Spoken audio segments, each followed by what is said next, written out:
Welcome to our 1-year anniversary show right here on JMC Live.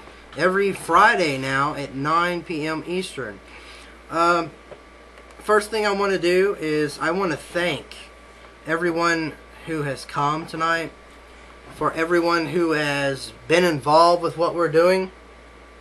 The latest statistics show, as per live stream where we're hosted, the live stream studio says there has been over 46,000 individual viewers in the past 12 months. Over 46,000 people have watched JMC Live. That is just an amazing thing. And you guys know we do this for free. We're not doing this, for the money. We do this because we're Christians and we believe the message of Jesus Christ must be heard. We believe that politics, faith, your walk, the things you wear, the things you watch, the things you hear about on TV and movies, all these things reflect in this culture that we live in, regardless of what country you're in. It affects you in some way. It changes the paradigm of things. So I wanted to say again, thank you. Thanks to every one of you guys that have made JMC happen. There's different people that have helped, make graphics. There's people that have helped send us stories for Eternal Flame News, given us a bunch of different opportunities. And I like to say thanks to all these individuals. It's just so many. We're going to do a quick recap, and I say quick because JMC Live has done a lot in the past year. We have had several interviews, from talking with Kingdom Builders International with Patty and Jude, who actually sat here in our house. As you guys know, her husband has passed away. That happened last year. No, beginning of this year. At the beginning of this year. And she has now moved to Jamaica. I think she might be back here in country for a while. Jude has a visa to work here in the United States. He plans on wanting to go to college, I believe, or has started. He's been working in different things. Another wonderful thing that's going on, Alex Marashko, who is at Saddleback Church. He is one of the lead volunteers for the social media team. He's been a great person to help us out. He's still working hard out there in California and doing different things for God. There is The Rose Hill.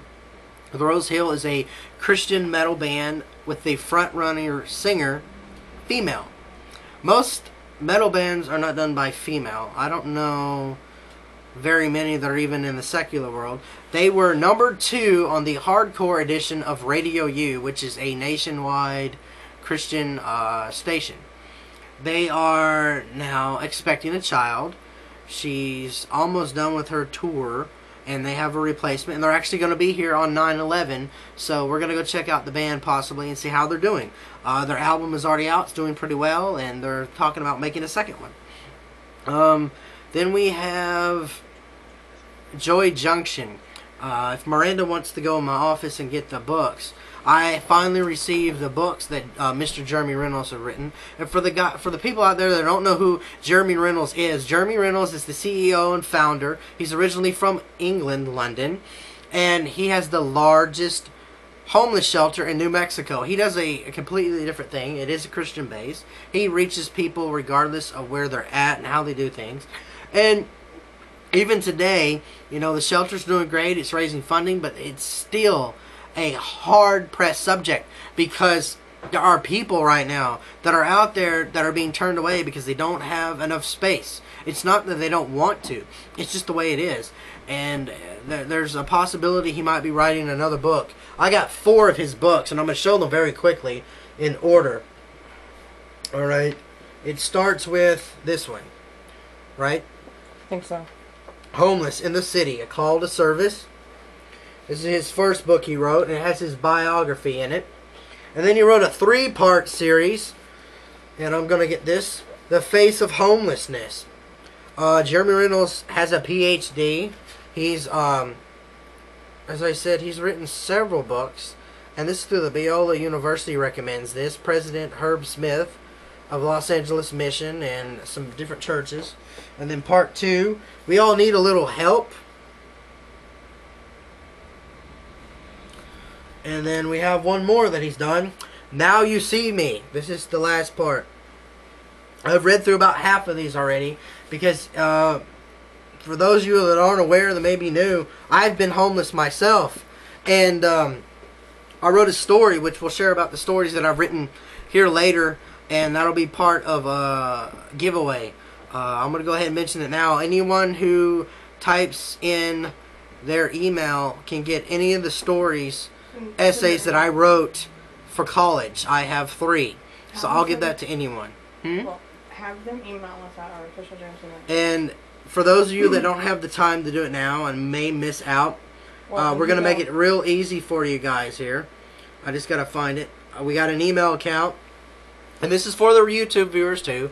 It's official JMC Ministries at gmail.com. I've written 3 or 4 essays. One of them about Obama. One of them about my homeless story. One of them about race. And that's one of the first gifts we're giving to everybody. No one has to call in. Everyone can get this. I just need your email, and I will send it to you in Microsoft Word 2003 or 2007 format. So that's our first free gift to all of our viewers who watch this. Just send an email saying essay. Just put in the title essay. ESSAY. So on to the next bit. Speaking of homelessness, Sean Wrench has been working hard in New York with the Forsaken Generation. We do have our t-shirt, and we did an interview with him. A lot of stuff's going on. He's got now a partner, I believe, in Florida, and a lot of stuff is happening with bands and different people trying to solve the problem with youth homelessness. It is a problem that, you know, some people argue will just never go away. Well, if it never goes away, then we must find ways to remedy the problem. And the list goes on and on. There are a lot of other wonderful things that have happened in JMC Live. We have exposed the RFID web conference. I found out that the RFID creator, Verichip, was having a web conference to promote their name change to Positive ID. And they were also talking about their latest technology and their plan for the future, the next 20 to 30 years.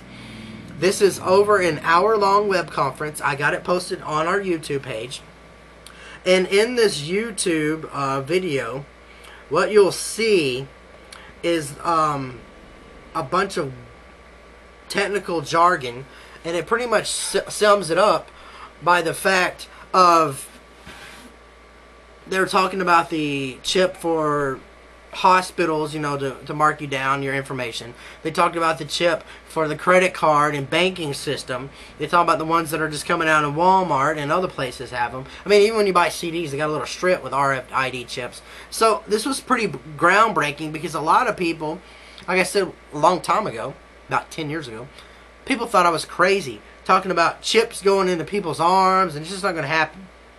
Well, this all started with like a 16-year-old kid who got his Microsoft certifications when he was 13 or 14, and he created one, and his whole family has one, and it's their banking information and all this other stuff. So it's just a crazy thing.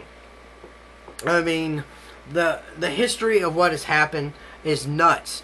We're going to take a break, and when we come back from our break, what we're going to talk about some of the other stories that we shared about on JMC Live and even in Eternal Flame News. It's been 12 months.